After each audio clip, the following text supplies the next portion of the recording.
What's up, NBA fans? Dom2K on the mic, and today I'm making just a little bit of a different type video. Normally it's a fact-based video or a stat-based video or a 2K video in between there, but the one thing you guys never really get to hear from me is how I've experienced the NBA in this last almost decade I've been watching it. And I figured this would be a fun video to make because not only did it make me think about how I've perceived the NBA, but it's going to make you guys think too, because I'm going to open up and ask you guys in the comment section pretty much the title of this video, which is the top 4 players I wish I had been around to see. Now listen to the rules, because at the end I am going to ask you guys to comment on it for your personal list. The rules for this is I'm picking 3 players that I was alive for, but I just didn't really get to spend much time watching for whatever reason, and 1 player I wasn't alive for. Just so this video actually makes sense and I don't have to explain it every time I list a player, if you didn't watch my Q&A video, I started watching basketball officially in the year 2003, but because I was in the 3rd grade back then and cartoons were actually good, I was pretty preoccupied with that type of thing, so I didn't fully start watching the NBA as a super fan until the 2008 season. So you had the 2003 where, you know, I wore the jerseys and I sat in on some games and I played a lot of NBA Live, and it kind of just hung around there for about 5 years until I became a real fan of the NBA, where I just became a fanatic about it. So that's the timeline. It'll make a lot more sense with the players I pick like that and the stories about why I picked them. So without further ado, I'm gonna go ahead and get into the list. Number 4, Allen Iverson. Now, if you own or watch NBA TV, you know that pretty often they show Game 1 of the 2001 NBA Finals where Allen Iverson damn near dropped 50 on the Lakers to win Game 1 of the NBA Finals, and that was the only time the Lakers lost in that playoffs. Every time that Hardwood Classic comes on, I feel absolutely robbed that I didn't get to see that game or Allen Iverson in his prime, because I can watch as many highlights as I want, but I have a feeling that there's nothing that replaces the excitement it probably would have brought me to see AI play every day. This guy was only listed at about 6 feet tall, which we don't even know if he's that tall, 165 pounds, and somehow he still managed to have multiple seasons scoring over 30 points. He won an MVP award, and he dragged that Sixers roster to the NBA Finals. Now, I am well aware that Sixers roster was great at defense, but there is no way they should have even gotten a game against the Lakers. Let's be honest here. You need an offensive player to help share the ball, and I think that's pretty evident when you look at Iverson's field goal percentages, because the whole time he was in Philadelphia, pretty much being the only scoring option that they had, he wasn't shooting pretty. He was about like 41%. It wasn't nice, but like I said, I cut him slack for that because, well, he had no other offensive help there. Now, taking the focus off of his team and putting it back onto him, every time I see his highlight tapes of him ripping through defenses with the crossovers, putting so many defenders on their backside, you know, I feel so robbed, because there's nobody else in the NBA that we've really had like him. I mean, I think the closest thing that comes to my mind from the highlights I've seen would be Kyrie Irving, because Kyrie is in contention obviously with those handles, but there's the fact that I missed the whole thing about Allen Iverson being a cultural icon, because I know there was a whole thing with the way he dressed and his attitude, and that just seems like it would have been a cool era to experience in real time, because he really changed a lot about the way the game was played at his position. Hell, you might even say he's the reason a lot of guards play the way they do today, where they're always trying to score and they're very offensive minded instead of being pass first guards. So although I was peeking my head in during his prime years, I wasn't paying that much attention, because again, like I said, Cartoon Network had my attention. I was playing a lot of NBA Live, so I knew how good he was, but I didn't really get to experience any of him averaging 31 points or 33 points in a season. As a matter of fact, when I really started to watch the NBA, Iverson was on the back end of his Denver career, so if you translate that on Basketball Reference, it dropped really fast. Like, one year he was averaging 26 points, then he went to 17. Like, it faded like that, and it faded almost as soon as I really started to watch the NBA. Like I said, I did experience a little bit here and there, but I did not experience enough Iverson for me to be able to say I was actually around for it, and I'm really regretful for that. Number 3, Vince Carter. I can honestly say one of the worst things to ever happen in my basketball life is that I don't know what it feels like to come home from school every day and know that I get to watch Vince Carter on TV later that night. We all know him as half man, half amazing, and that is not an exaggeration, because he really was only half man. I'll tell you the video that you can go see to confirm this. If you type in Vince Carter's top 100 dunks, that video is unlike anything that we've had in the NBA since he lost his jumping ability. And he didn't even actually lose it. He still has it. He just can't do it in game as much. much. And in game, that's what I really want to get at with this. So I know we have Zach LaVine now, which some people believe is like the reincarnation of Vince Carter in the dunk contest, because he does some pretty amazing things, but he just does not do it in game like Vince Carter did, because Vince Carter was able to use that tool to really propel him to superstardom. I mean, he could shoot and things like that, but man, when you see the type of posters he made, the type of dunks that he did, even when they weren't posters, it's pretty much equivalent to how when you see Stephen Curry getting ready to pull up for a three, the entire building is always on edge waiting for it. And that's pretty much probably how it was with Vince Carter, waiting to see his dunks. The craziest thing about Vince Carter though is that when you look at the type of dunks that he did, whether it was a poster or not, we really only get like 1, 2, or maybe 3 of those type of dunks in the NBA today from anybody, not just from one player, but from anybody around the league. Combined, we probably only have like 3 Vince Carter type dunks. You look at this guy, he was terrorizing people all season with it. And like I said, sadly, I came around really in like 2008, so I never sat in on a Vince Carter Toronto game. That's something that I can remember off the top right now. When Vince Carter was on the Toronto Raptors, I never once saw a live Vince Carter Toronto Raptors game, so therefore I really didn't see almost any of his posters. As a matter of fact, I can't really tell you off memory any of his posters that I got to see live, and that in itself is pretty much a crime. Just like with Allen Iverson, most of my memories from Vince Carter's prime come from NBA Live 2005, because I spent quite a bit of time using that dunk contest feature in Denver that, you know, no game has really ever been able to recreate the excitement from that mode. And yeah, that's basically my memories of Vince Carter right there. By the time he was in New Jersey and I was watching him, then he came here to Orlando, and yeah, you know, pretty much downhill from there. You know, I'm still glad he's in the NBA, but yep, I missed his prime. Number 2, Tracy McGrady. Now, y'all are probably not going to believe this. If you've been around for a while, you've been following me for a while, you've probably heard me say that Tracy McGrady was my favorite player. I'm not sure if I've mentioned it that much on YouTube, but he was. However, you're going to trip, because I really did not get to see any of this guy's prime. See, I became a Tracy McGrady fan because when I was in the 3rd grade, there was this kid in my class who had all the jerseys and all the shoes and whatnot. And that store I told you guys in my Q&A video about his like patent leather all-star shoes for Tracy McGrady, that was like the gateway that got me into basketball. That made me buy his jersey, which Tracy McGrady was my first jersey. And well, naturally after I got his jersey, I started using him a lot in whatever NBA game I had back then. It was NBA Live one of those years. NBA Live 2005 is actually probably my memory of it.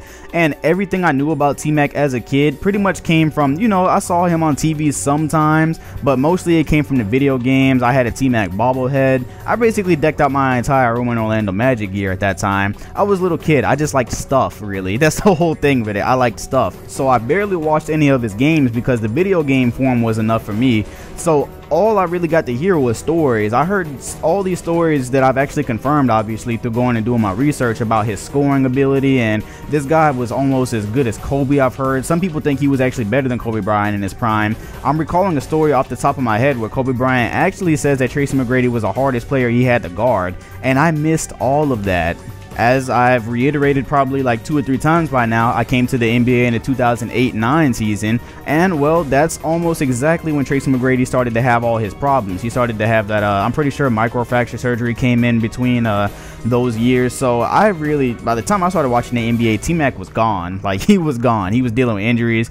He came back, and I was there. I actually, I streamed his first game when he came back as a member of the New York Knicks. I bet you none of you even really remember that, but yeah, he did, and it was against the Oklahoma City Thunder, and I believe he had like 20 points in that game, and me and my friend were freaking out because we were such big T-Mac fans. We're like, oh yeah, T-Mac is back, you know, and all this, and he's gonna take over the league. And then obviously I don't even remember what happened after that. I have no clue what happened to his Knicks career. I guess the injuries had just caught up to him by then. But you know, I kept up with him. You know, I tried to follow him to Detroit, and you know, I watched his career there, and there was just nothing left. Like I said, the injuries took everything from him, and that's another player I just sadly missed. And it sucks because when I call T-Mac my favorite player, it's for what he did getting me into the NBA. You know, he was the first player that I really followed and idolized and wanted to get his autograph because he was down here in Orlando for that short time, and I had all his gear. That's how I became a fan of him. It wasn't really from watching him, but you know, since then I've done my homework, and I tell you, T-Mac was a bad man. And now it's time for the exciting part, the one player that I wasn't alive for. It's not going to be Michael Jordan because technically I was alive for him. I was born in 1995. I never got to watch one game, but I've seen so much Michael Jordan since then, and I heard so much about him from all the old heads that I pretty much feel like I watched his career, so he's not going to be here. there. My honorable mentions are going to be Magic and Larry because I was not alive to watch any of their games. However, you know, they saved the NBA. I've seen Magic, no pun intended, do some magical things with the basketball. Same thing with Larry Bird. Really wish I would have seen those guys play. But the one player I really wish I would have been able to watch is Wilt Chamberlain. Now, I can already hear you guys behind your computer screen sucking your teeth because you guys don't have a lot of respect for Wilt Chamberlain, but keep following me and you will, because in this like next 2 weeks, I'm gonna have some Wilt Chamberlain videos out because this is by far the most disrespected guy. I'm not saying that he could have averaged 50 points if he played today, but again, that's all stuff I'm gonna get into when my Wilt Chamberlain content comes out. Now, I don't want you guys to get upset when I say this name because I know this name brings a lot of hate out, and your first impulse is gonna be to scream when I say it. All right, I'm gonna say one name and I'm gonna explain why I said it. Stephen Curry. What does Stephen Curry have to do with Wilt Chamberlain? Well, the whole reason that I really wish I had been able to see Wilt Chamberlain play and had been alive is because I felt like he did a lot to revolutionize the game of basketball. And if you don't believe me, there was some rules in basketball that got changed because of Wilt Chamberlain, because he was dominating so much with them. Now, what does that have to do with Steph Curry? Am I saying that he totally revolutionized basketball in this last year that he played? No, that's absolutely not what I'm saying. That's why I don't want you to go crazy and scream, because I know you were ready to. But here's the thing about Stephen Curry, right? So this year with the 3-ball, I think it's fair to say, even if you think, you know, put your opinions aside for a second, you might hate Steph Curry, you might think he's overrated and all that. The one thing that you can't deny is that Steph Curry has totally changed the way we think about 3-pointers in the game of basketball. One conversation I kept having with my dad this year, because we watched a lot of Celtics basketball together back when the Big Three was still around, and the thing we were always saying is, wow, Ray Allen back just recently, what was this, like 6 years ago, not even that long ago, when Ray Allen was playing for the Celtics, we were like, yeah, Ray was this great 3-point shooter, and back then we used to just marvel at his shot. But then we watched Steph Curry this year and we're like, what Steph Curry did this year was so far beyond what anybody ever did with 3-pointers.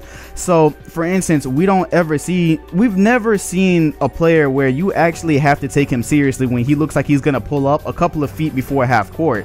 However, with Steph Curry, if you remember the Oklahoma City game, when he crossed the half court line, if you take a look at the bench, they were yelling at Andre Robertson, like, get up on him because he's about to pull up. You had to take him seriously. And that's not just a once in a lifetime thing for Steph Curry. Steph Curry is a legitimate threat multiple feet behind the 3-point line. Now, I say all that to say that Stephen Curry, the way he revolutionized the 3-point line this year, he had crowds waiting for him to shoot 3-pointers all the time. He had, you know, people lining up to see his game. People wanted to see Steph Curry play this year, and people couldn't believe what they were watching.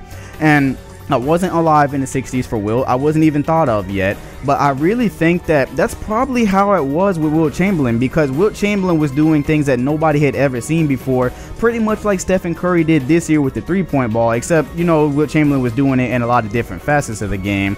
Like, I remember Wilt Chamberlain, I think somebody criticized his passing or whatever, so he just one year, he had pretty high assist numbers. I don't want to say that he led the league in assists without fact-checking that, so I'm not going to say that, but he pulled a pretty high assist numbers one of his years in his careers.